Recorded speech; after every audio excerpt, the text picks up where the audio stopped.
This big guy has a seriously sore back left foot, but he really doesn't look happy about being in. This is the Hoof GP, and this is what we find with this big bull's foot. I've no idea what this is, to be honest, but hopefully it's something interesting and something we can heal.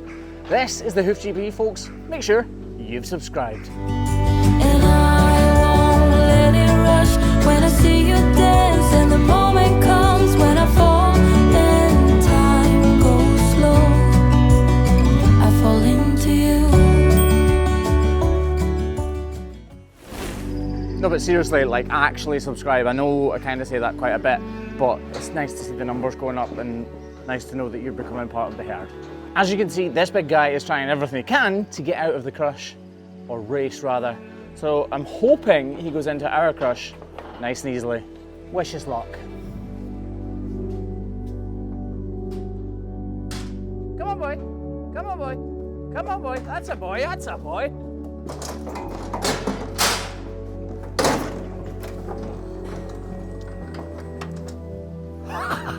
Nice and easy breezy. He's still not looking happy though.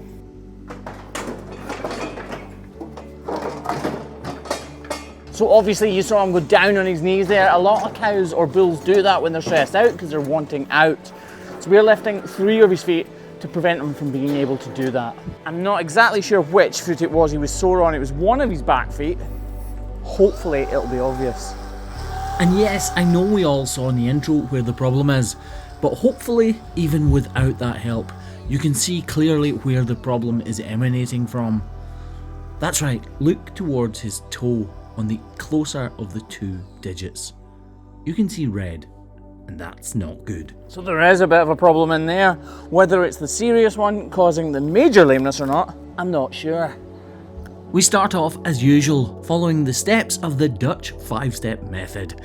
And then, if it wasn't clear enough for everybody to see, it soon becomes very clear exactly what the problem is. You might be wondering why I don't deal with that issue straight away. Well, the greater issue at hand is the fact that the bull is in the crush, so we need to do as much as we need to do before applying the block, so that that block has got plenty of time to completely cure and doesn't have any chance of falling off. Then we'll attack the issue.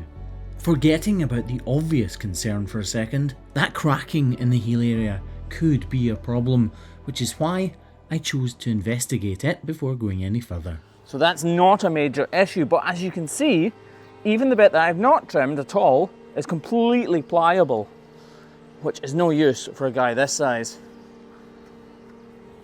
You can see me pressing down on it. Now that's my thumb. What forces can I exert with my thumb? Maybe 5 pounds, 6 pounds, 7 pounds? Certainly not as much as an adult bull can. So just imagine every time he steps on a stone or anything like that, how sore that must be. And just like that, we quickly get the BoviBond block BoviBonded into position so that we can start attacking the real problem for this big bad bull.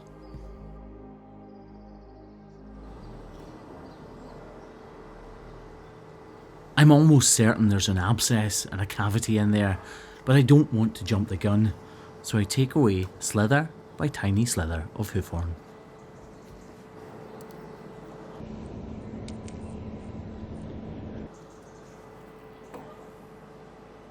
it's safe to say we found the issue. Experience tells me that this cavity extends its way up the sole of the foot inside the hoof capsule. Think of the hoof that you can see right now as her shoe. The foot itself is within that hoof capsule, and that is where the infection is.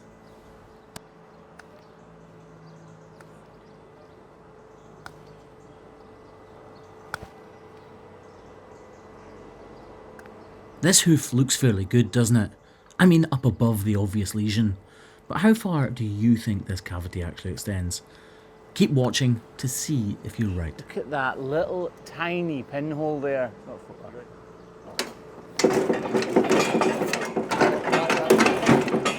Okay, so that wasn't bleeding. And now as he's moved, the pressure has pushed whatever is inside out. That colour is not a healthy colour. See how dark it is. As I'm watching this back, that blood looks bright red, but in truth, in reality, it was much, much darker. My camera is playing tricks on her eyes. This is not healthy claret.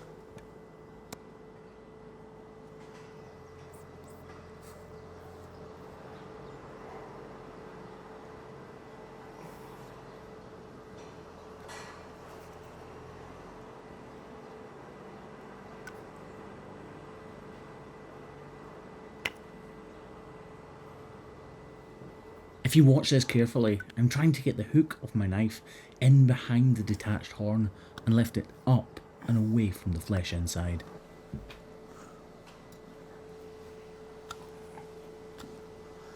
I'm going to thin out his sole because he's not going to be using it anyway now, because that block is going to take the vast majority of the weight. And by doing this, I can discover where that cavity goes and where hopefully it doesn't. I don't actually think it's all that much bigger than what we've already exposed, but I do think it's slightly bigger. So there's a bit more work to do. Talk about being non-committal, Graham. See, I'm getting my knife under the horn and pulling it up and away, and we're just about there actually.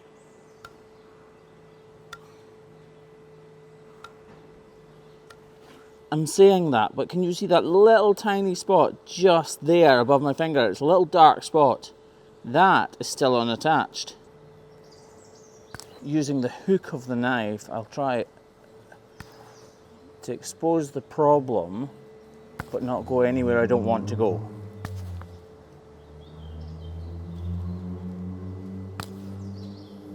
Now, it looked like we were finished, didn't it?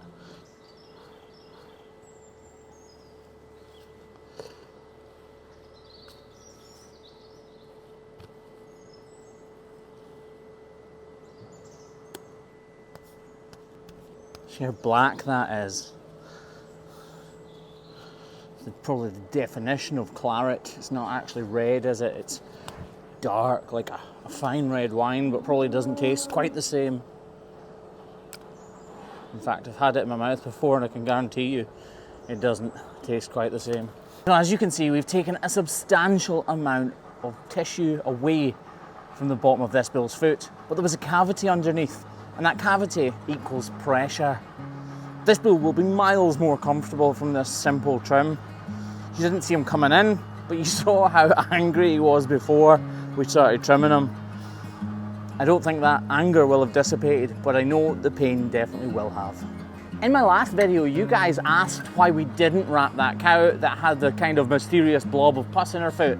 Now, the answer is simple. We need to understand what...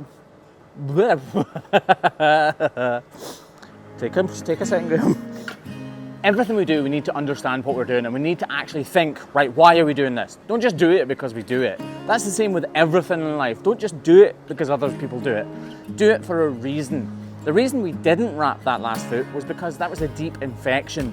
That wasn't something that was on the skin. Salicylic acid, or that white powder that you see me use, dehydrates and kills the outer layers of the skin. And we do that because digital dermatitis is within the skin. So we don't use salicylic acid if there's no dermatitis present. We can't kill an infection like that with salicylic acid.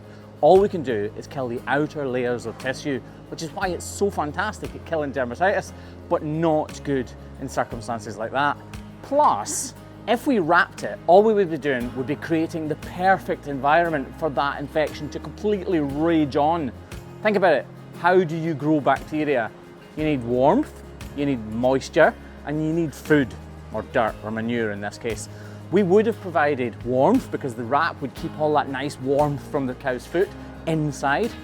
The wraps don't keep the environment clean with inside the wrap, so all of the dirt, manure, slurry, poo, whatever you want to call it, seeps through the bandage and into the wound, and would provide moisture from the cow itself. Plus, there's already bacteria there from the existing infection. So yes, if you said to yourself, Graham should have wrapped that, you're right. If we wanted the cow's infection to rage on, yes, we should have wrapped it. Clearly I'm being sarcastic. Antibiotics and anti-inflammatories are something the vet or the farmer will prescribe and administer to the cow, and they will take care of any infection.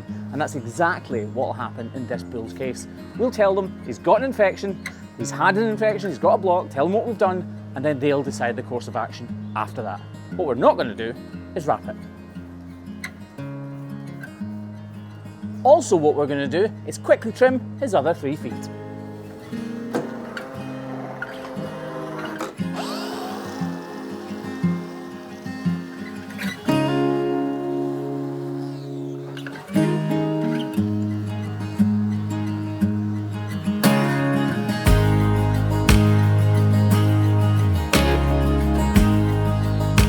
See here, this foot is slightly like this one, but those cracks are not as deep, so I'm not going to investigate them like I did on the last foot.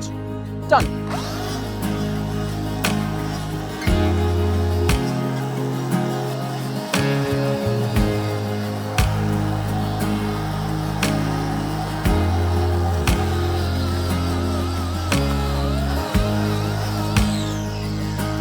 He's got a little bit of bruising here, but I know for a fact this guy is going to be on straw.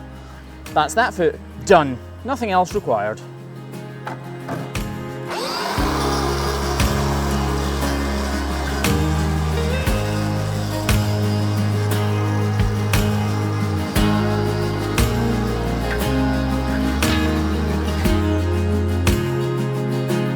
Also done. I'm not modelling these feet out quite so much because, believe it or not, I want the bull out of this crush as quickly as possible. The only reason I can talk on camera is because we're waiting on that block fully drying, which is done now.